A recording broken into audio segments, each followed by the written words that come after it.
What's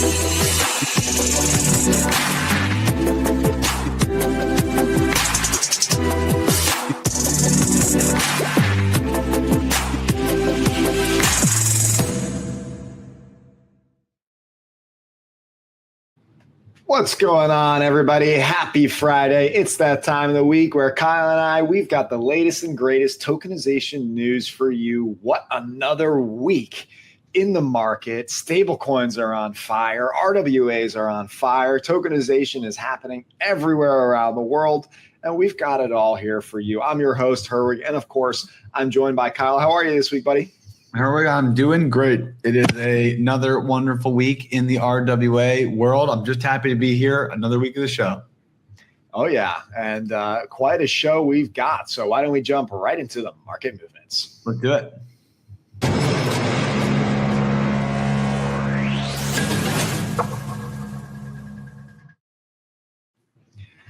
Well, we always like to reserve this segment of the show for the biggest news that's happening in the space, especially given that now probably 3-4 months running, Kyle, we're looking at an average of 20, 30 articles per week in the tokenization space. It is not letting up despite the summer. And I'm going to kick it off here with Galaxy. Okay, we have no guest contributors for anyone who's noticed, but I think we'll have Nico back on next week. But we're going to start off, Kyle, with Galaxy, who has come out. We know that they IPO'd this year. And unfortunately, according to the market here, their earnings, or I guess their market cap, is down a significant chunk, you could say. But rooting for them nonetheless. I don't own any shares, but I do root for them because it turns out, Kyle, they are exploring tokenizing their shares themselves, their GLXY public shares, which means they're going to have to work with a tokenization infrastructure that, of course, supports publicly registered equities. And in this case, they say they have already engaged with Superstate for their new opening bell platform, which we know is exactly designed for this, natively issued on-chain shares. Very interesting. They haven't exactly commented as to why they might want to do this. We know we've seen in the past folks like Coinbase have also rumored and mulled exploring this concept. Kyle, should Galaxy tokenize their shares? What do you think about this? It's an interesting question. Look, if they think that they're getting hit by some level of short attacks, we know that locating the shares can be an interesting way of shedding some of that short positions on your stock. We've seen that work well for companies in the past. I didn't realize Galaxy is a $10 billion company. They are no small business here at all. And so this would be a pretty significant move, I think, if they came on chain. So I think it's a really exciting one, not to mention they obviously do a ton in the market making liquidity provisional space. So you'd expect that of any token to be able to come to market, they'd be able to start figuring out ways to generate more liquidity for their shares. I'll say the same thing as I said about when Coinbase brought this up, right? Which is when we see these crypto companies starting to eat their own dog food of tokenization and blockchain, right? That's when they're going to encourage the rest of the market to also start exploring. So it doesn't really make sense that you have multi-billion-dollar crypto firms that understand blockchain through and through and aren't tokenizing their shares for those benefits. So to me, I think it's a great move. I agree. I hope this sort of inspires the rest of the pack to start to follow. Next thing you know, that could mean billions of dollars of on-chain equities. That's not a bad gig. And good for opening bell, I'd say, right? For Superstate, who is really trying to recreate this version of Wall Street for public equities to go on-chain natively. But they're not the only ones. We know Exodus is also on Superstate. And not to bring up this news since we're going to cover it later too soon, but they are also leveraging opening bell for another stock issuance. And as we know, Exodus is publicly traded and using Securitize as their transfer agent for their native sort of cap table management on-chain there. But Kyle, there's more news from Inveniam here saying that they have put $20 million into none other than Mantra. So I think everybody's heard the story about Mantra, mostly because if they hadn't heard about Mantra before, which had actually done lots of deals already in terms of, preparing to tokenize assets as they launch their mainnet for everything. But unfortunately, their native token, Kyle, we saw it drop 80, 90+% some months ago. I believe this was around March or April. I think it was even as early as then. Yeah, around April. And, people thought this might be the end. There was like, wow, how does this was a $1 billion market cap that dropped significantly. How does a project come back from this? And I got to say, JP Mullen has been very vocal, very transparent, talking to anybody who wants to hear his story and doing everything he can and the team can, I think, to try and, earn that trust back and continue with their mission of being an RWA chain as mantra. And it looks like Inveniam has bought that, Kyle, because they are putting up $20 million into the project to focus on also bringing a lot of their assets and services into the mantra ecosystem. And it does make sense a lot for what Inveniam is doing here. So, wow, I don't know if anyone saw this one coming as part of their comeback story, as they like to say. It's comeback season for OM. What do you think about this, Kyle? Was this the right move? This is obviously no small sum of money. Will this help the company, or will this help the chain get back on its feet? Yeah, it's a great question. And certainly this goes a long way into helping that. I think that's wonderful news. Congratulations to Mantra for closing such a big deal.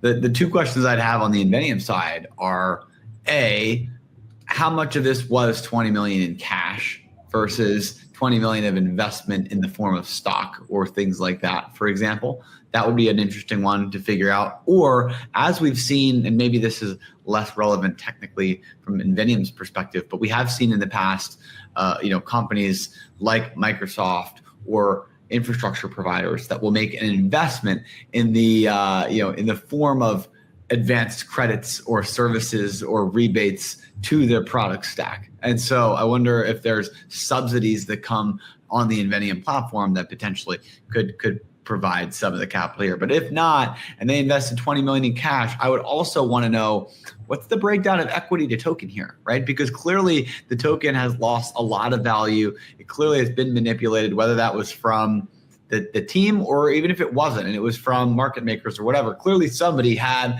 a pretty strong ability to move this token, which makes it a concern, I think, from an investor perspective. So you definitely would want to look into how much of this was equity versus a token. But this is, and I think it makes sense that Inveniam is working with as many blockchain partners as they can work with. And it clearly makes sense for Mantra because Inveniam is one of the longest running, most trusted companies in the industry.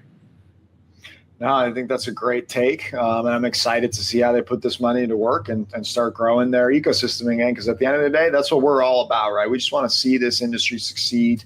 There are good actors out there looking to tokenize assets and build infrastructure. We encourage that. I support that. So good move, Inveniam. Good move, Mantra. Let's see that comeback story, if you will. But Kyle, I cannot be more excited about this next announcement as well. Animoca Brands has teamed up with Prov Labs, of course, of Provenance and sort of the figure ecosystem there. And they are announcing that they're developing together a vault marketplace. Okay, it's going to be called Nuva, N-U-V-A. But the idea is that they're going to create this marketplace that, as many of you who have been following along in the show know, that I am super bullish on this concept of letting people deposit stable coins and other potential assets to get backing from RWAs and return in the form of yield, right? A lot of private credit strategies are working around this. A lot of treasuries and other sort of strategies are using these vaults. We saw a reinsurance vault by Henri on YC, just broke 20 million in TVL. It's on Camino and other things, right? So I think this trend is super hot. And this is two powerhouses getting together, right? Provenance is powering figures 15 billion plus in HELOCs RWAs. And it looks like on this vault marketplace, they're going to have their YLDS sort of yield-bearing stable coin that we've talked about in the past. It's actually a little bit more of an intricate structure. I think it's 50 basis points minus SOFR or something like that. But needless to say, they have a registered RWA yield-bearing stablecoin, if you want to call it that, with YLDS. That's available to leverage in the vault marketplace. And then they also have, of course, the HELOCs themselves that they are now bringing in to this vault marketplace in the form of a vault structure as well. And I imagine that this will probably attract many other issuers that are looking to, again, create similar vaults that will help them grow their TVL and bring in capital, but ultimately leverage the best of what smart contracts have to offer. No middlemen, the ability to participate in this ecosystem, put money in, borrow, and leverage is amazing to me, Kyle. Are you as excited as I am? Yeah, I think that what ProvLabs has been able to do in driving DeFi innovation in the regulated industry is just tremendous and really does deserve a massive congratulations.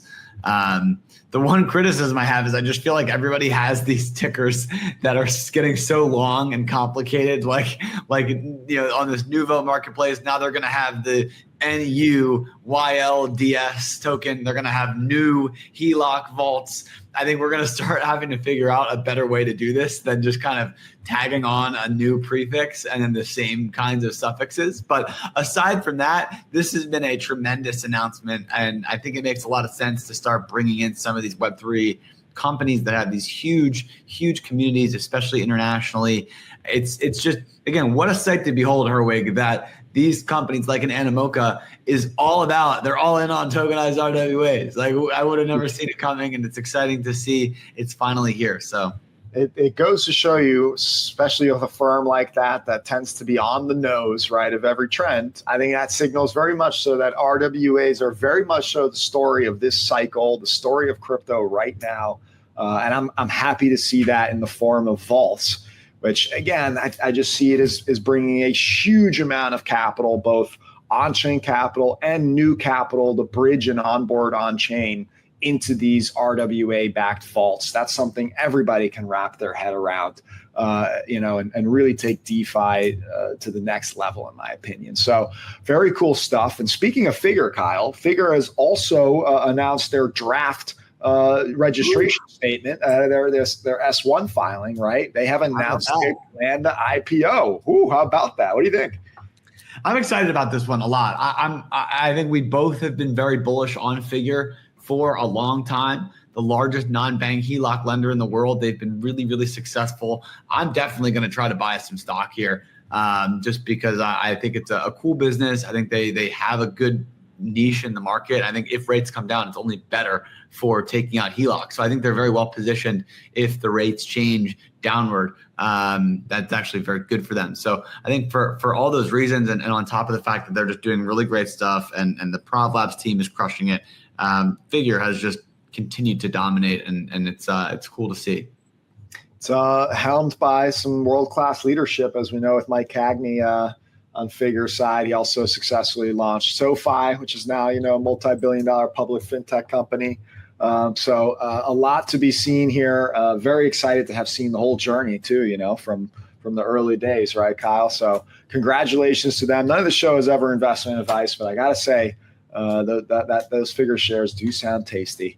Kyle, there's one more thing I do got to mention before we move on with the rest of the show here, which is I earlier had the chance to interview Jean-Marc, one of the co-founders of RealT. Okay. Oh, yeah, that's right. We talked about RealT recently, right? The city of Detroit has gone ahead and sued the company for a number of different tax violations and property mismanagement and tenant sort of violations related to blight and other things. Well, we got into all of it. Okay, Kyle, I wanted to hear it from the horse's mouth. We've been following this company for quite some time. None of them ever suggested to us they're doing anything maliciously, intentionally of any kind. And you can hear it for yourself. Coming very out shortly will be this interview with RealT talking about this conversation. The TLDR, though, by the way, is it sounds like they inherited a lot of issues with some of these assets, responsibly taking accountability for all of this, recognizing that maybe they did grow their infrastructure or their ability to scale tokenization, right, maybe a little bit too fast versus realizing what some of these properties they were taking on might come with, as from a baggage perspective, but they're learning from it. And not only are they committed to fixing all of these violations, they say they're working with the city trying to address all this, but they're actually launching their own management company, something they said they never wanted to do because it doesn't really help them scale this model globally, right? But the reality is if they want to make sure this never happens again, which it seems like that was their true intention,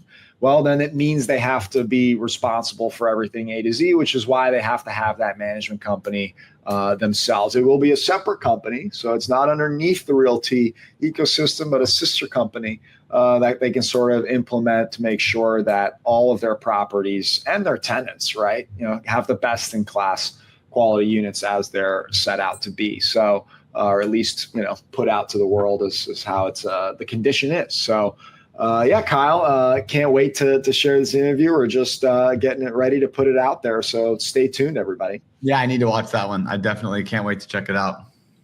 Absolutely. And with that, there is more tokenization news to go. So let's get right into the rest of it with the token debrief.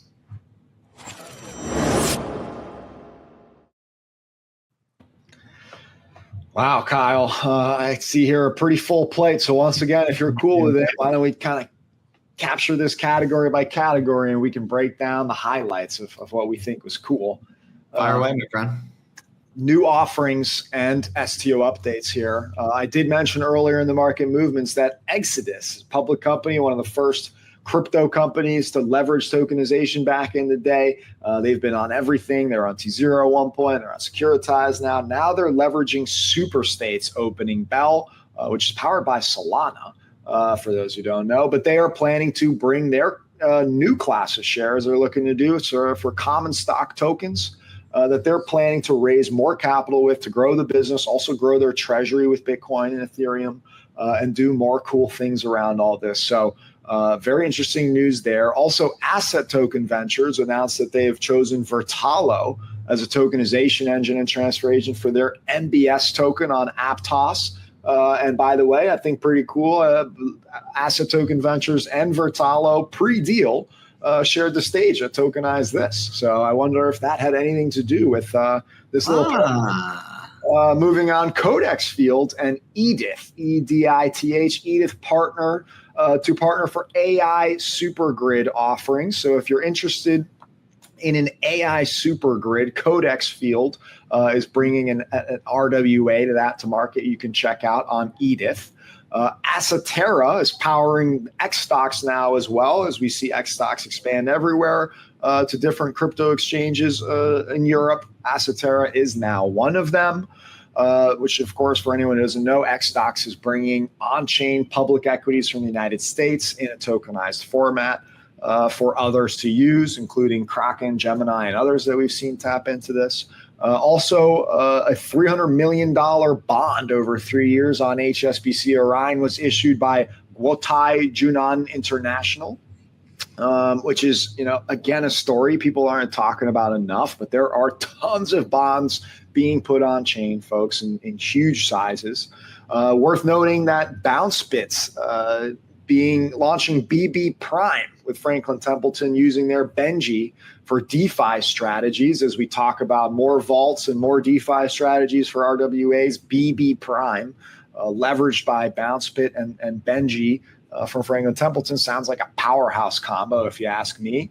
Just a few more here, Kyle, before I get your feedback. CaoCao, or CaoCao, CaoCao, is tokenizing green mobility assets. So they're an EV platform that's trying to leverage tokenization in Hong Kong to bring these assets on chain. Anchorage Digital, by the way, is now also supported by Franklin Templeton's Benji for asset managers or owners that want to use Anchorage for Benji. And last but not least, StanChart has set up Anchor Point as a JV with Animoca and HKT to license itself as a stablecoin issuer over there. As we know, Hong Kong has passed some stablecoin laws, and that market is heating up over there. So great stuff, Kyle. Any of these offerings or updates stand out to you? Yeah, well, I have to say, and I probably should have known this, but I forgot that Superstate is a Solana-based platform. And they're definitely, I think, again, maybe you could correct me, you probably know better than I do, but they may be, if not, they are the largest Solana-based RWA tokenization tool, that it's at least really institutional, bringing super high quality assets to platform. I don't know if there's anybody else that I'm missing, but there's certainly a lot of people that have tried. Superstate seems to be succeeding on a scale that we haven't quite seen from that many other issuers, which I think is really, really exciting. I think Superstate's unique opening bell platform to help service natively issued public equities is like a really big deal. But xStocks, as I mentioned earlier, bringing a lot of these on-chain equities for Kraken, Gemini, and others, also using Solana. They're also Solana-based. Okay, so great. I think that's a lot of interesting volume that might be coming. And we did see some institutional activity, right? We know that a Cred by Apollo is also on Solana, despite also being on many other chains, but it's used on Kaio, which I think is cool. So, got to give a shout out to Solana there. But yes, I think Robert Leshner and the Superstate platform with Opening Bell is really going to help put a lot of great assets on the Solana blockchain. So good point there. Any others that you wanted to comment on? Yeah, the other one is that we just keep seeing Aptos on the rise. They post a few of T0's executives, and they continue to grind and drive progress to the industry. So shout out to Aptos for all the work that they're doing. A bunch of really good people there that are working on that platform. An RWA chain on the rise there, like getting the Kyle endorsement. And moving on to some regulation and compliance. Not sure if you got anything to tack on here, Kyle, but we're just continuing to see that trend around regulation for tokenization, specifically the Qatar Financial Center, one of the authorities over there, obviously in Qatar. They are basically saying, hey, we need global rules around tokenization. And I don't think they're wrong, right? In order to maximize and take advantage of the interoperability, not just between chains, but between jurisdictions, is extremely exciting for all asset classes, for all RWAs. And South Korea is reinforcing that message that they also believe legislation needs to pass for this stuff. They have their Electronic Securities Act and the Capital Market Update Act for blockchain-based record-keeping solutions, right, as they try to move forward. And that's actually something you and I, Kyle, have talked about on day one on the show. We need legislation. Thank God the Genius Act has now passed to kind of help pave the way. And hopefully we'll see even more with the Clarity Act and others. But any comments about regulation in general or on these?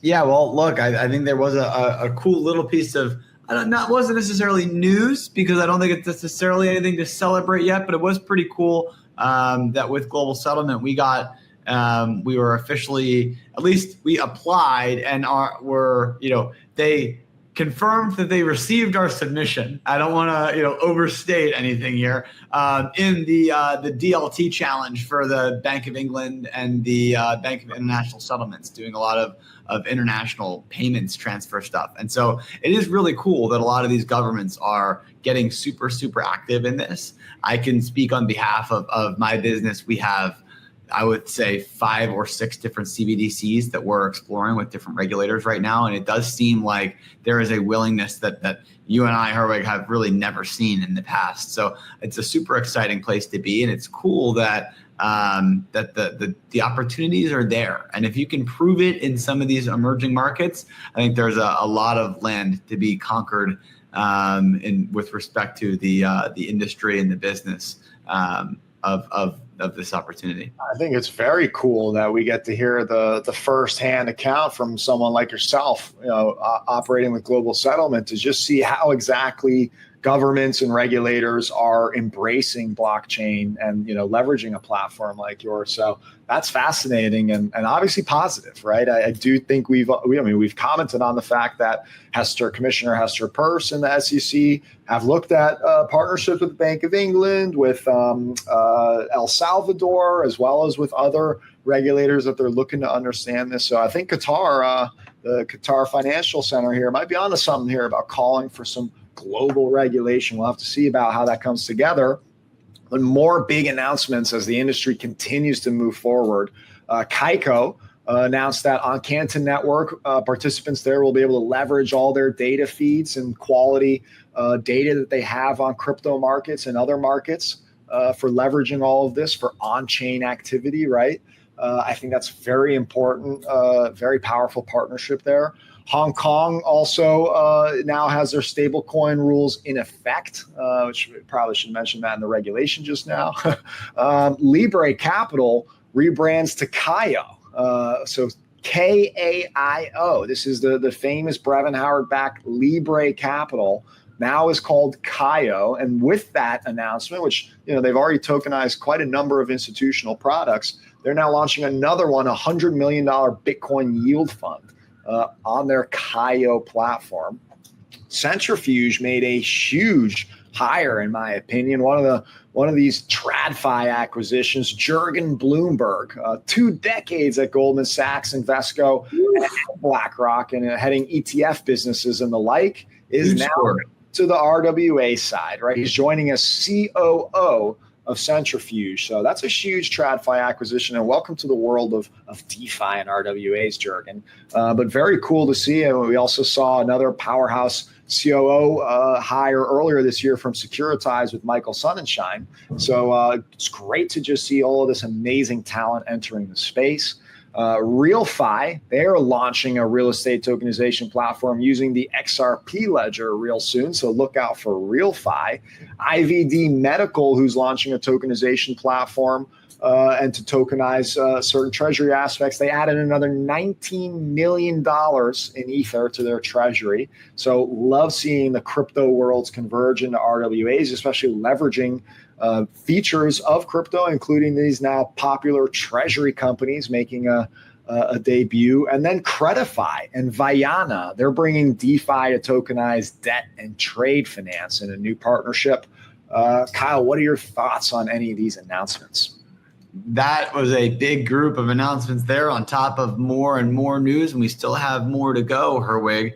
Obviously the Centrifuge news is tremendous. I want to shout out Baji and the rest of their team for continuing to trudge along with shedding both co-founders and keeping the business thriving and crushing it. I think is tremendous. This is a really useful value add hire to their executive team, I think, to add some additional institutional expertise. And they seem to be thriving. They raised capital and they just continue to deploy, continue to grow and scale. It's very, very exciting. I think Centrifuge has done a tremendous job of maintaining momentum as kind of a legacy company from the STO days. There's less and less of the companies from the 2017 vintage that are still around and huffing and puffing, and they are doing way more than just that.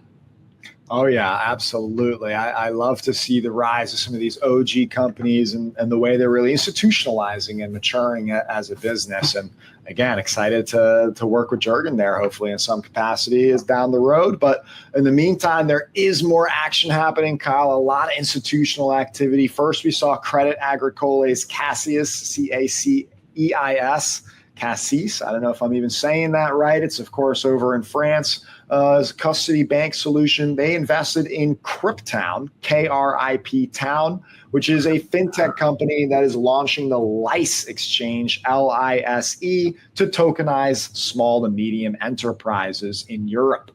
So another sort of exchange platform coming to market, which I love to see when it's backed institutionally like that. It's real and that they've got some at least leg up or headway with the regulators. Also, more news institutionally, HSBC is opening up a digital asset unit, a blockchain-based banking division in Hong Kong. We also saw an update from Broadridge announcing that their repo platform using their DLT system is now not at $1.5 trillion a month, but at $4 trillion per month in repo transactions. That is an insanely large number. I would love to start to get a picture somehow of, the market share of on-chain or DLT-based repos versus the actual rest of the market. Onera and HQLAX teamed up with JP Morgan to also go after the repo market. So they now have their own solution, which saw over 5 billion in volume in its first month of release, Kyle. So the repo market, river of pennies, as we know, exactly why blockchain and DLT is such a great solution for that market. But it doesn't end there. Davis Commodities which is a publicly listed company in the NASDAQ, but I believe based out of Singapore. They are looking at stablecoin infrastructure and how to modernize their trade settlement platform, expecting to power over $800 million on chain by 2028. And RBA and DFCRC, this is Project Acacia, ACACIA. They're advancing a bunch of use cases, 24 use cases for digital money and tokenized asset markets over in Asia, trying to work with regulators on testing a lot of this stuff out through Project Acacia. And Stablecoin Standard has teamed up with State Street to bring education to TradFi firms on crypto and digital assets and presumably tokenization and stablecoins.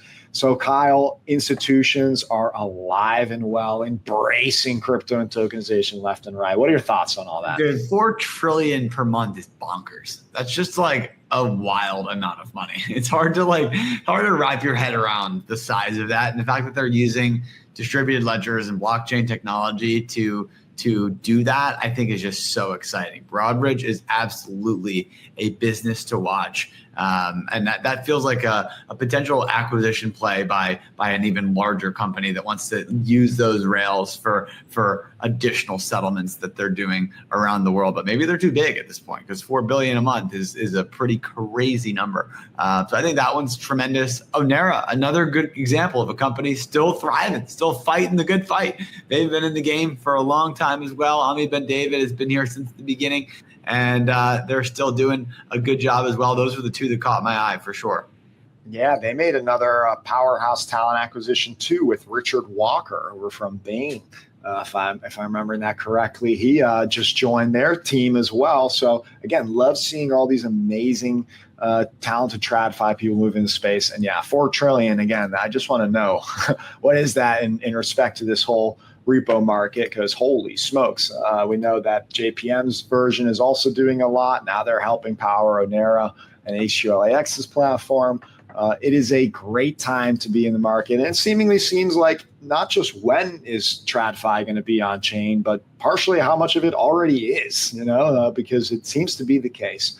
Kyle, we have to pick one of these companies that we talked about as our company of the week. So we're going to move on to that. But before we do, a quick RWA Foundation update.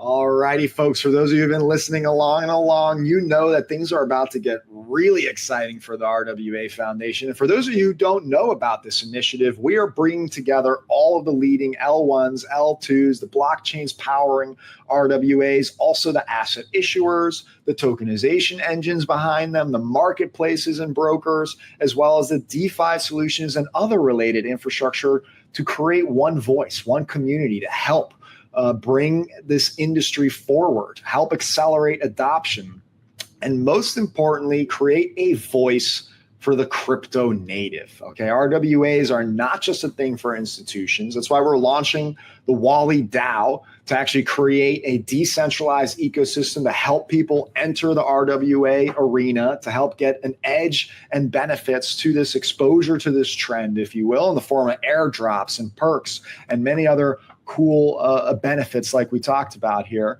to help educate people on RWAs, to help them buy RWAs, to grow TVL in the space. And the first way we're going to do that pre-launch, since we still have a lot to do to actually launch Wally, is by introducing the RWA pod. So within the next week or two here, we're going to have official details on how you'll be able to take Ethereum, USDC, even Arbitrum and some other chains and stake them in return for Wally, as well as other RWA project tokens. So we believe this is a pretty innovative way to take crypto yield and then eventually turn it into RWAs as we take that yield as the foundation and help it to launch Wally and grow the RWA market. And in the meantime, you will hopefully get exposure to some of the best RWA project tokens that are out there. So look out for that RWA pod. If you got feedback or if you've got a project token of your own that you'd like to bring into the RWA pod, please reach out to me.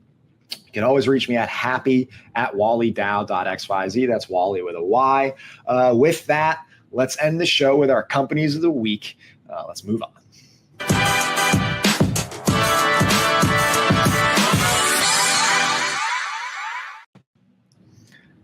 All righty, Kyle. All right, Herwig. It is that time of the week. It is Companies of the Week time, where you and I pick two companies that we're inspired by, we're motivated by, or maybe we just want to give them a special shout out for doing something unique or interesting or novel, or pushing the industry forward in one way or another, or maintaining momentum that has been growing and building for months and months and years and years and years on end. So with that, Herwig, episode 295, how are we feeling? Oh, we may just be picking a company of the year right here, right now. Who knows? Any one of our winners throughout this year could be that winner. But it is still an honor to win every week, isn't it, Kyle? And I got to say, this was a tough one. As you know, I'm hugely bullish on RWA vaults, and I actually really wanted to give it to Nuva. And I'll give it a runner-up shout out to the Animoca and Prov Labs team for what they're doing there. But I really want to highlight something special here. This is going beyond just the norm of business, trying to introduce new features or, grow the space. No, I got to give a shout out to Inveniam. You're my company of the week for your latest power play investment into Mantra. This is a chain that we know has been under development for quite some time, that went through indeed some troubles in the crypto markets with potentially some thin liquidity and some market makers or potential insiders getting out. Regardless of what happened, it's been clear that Mantra's mission to support and grow assets on chain has not been deviated at all, right? And that they're going to do everything they can to bring the token back to its original glory, and obviously, do what they're setting out to do, which is bring billions of assets into their ecosystem. Now, Inveniam itself clearly is making some strategic moves to further position themselves. We know that they acquired, I believe it was an asset management company earlier this year, and they have been, bringing or I guess stamping a lot of data on chain related to RWAs with Inveniam, right? So now this might be part of an even bigger master plan with Mantra to leverage, probably a very close relationship with the Mantra blockchain to help bring assets on chain there and leverage Inveniam services. But truly the reason is for Pat O'Mara to look through, and this team, of course, to look through Mantra to say, hey, we need to help this company for not just our own benefit and synergy, but for the industry. I think this was important to see, this rallying around Mantra, and Inveniam did that. So for putting up the money where their mouth is with $20 million, you're my company of the week, Inveniam. Good on you for what you did with Mantra, and I hope this all works out swimmingly. This has really been like a family reunion with all these OGs that are making the headlines and doing some amazing things. How about that? Inveniam, shout out to them. Yeah, well, Kyle, they're doing great things, but they're not the only company that gets to win every week, because we both get to choose. So now I need to know, who is your pick of the week? Herwig, I kind of spoiled it earlier. I just can't get over the fact that Broadridge is doing $4 trillion a month in on-chain settlements. They're absolutely my company of the week for just crushing it. I mean, it's just like from a pure volume perspective, no one's even close to what these guys are doing right now. And they deserve a ton of credit. They've been doing this game for a while, crushing it on the distributed ledger repo solution that they brought live.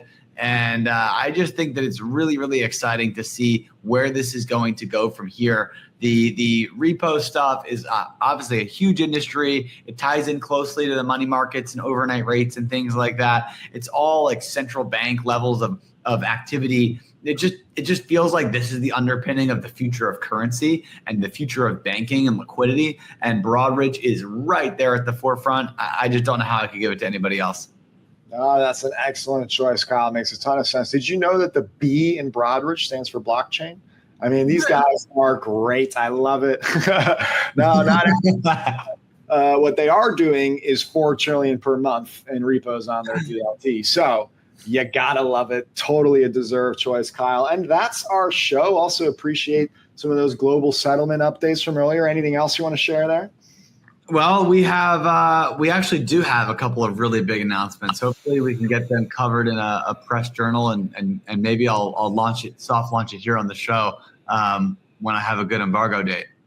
Right on. Well, we can only be so lucky, folks. The only way you can hear that is by tuning in every week on Fridays or whenever. We're on all your favorite podcast channels and, of course, on YouTube if you want to watch us talk about all this stuff. We're here. We appreciate your comments, your likes, your subscriptions, as well as sharing. Most importantly, get the word out, clip it, do whatever you like. I know you know someone in your network that would want to see this show. But with that, of course, we're also active on X. We've got weekly Twitter spaces. We got one on Monday at 11 a.m. and we got one on Thursday at 10 a.m., the RWA watering hole. And of course, we would love any feedback and thoughts and any other news you have. Send it our way so we can cover it here on the show. And with that, Kyle, I think we wish everybody a happy weekend and happy tokenizing.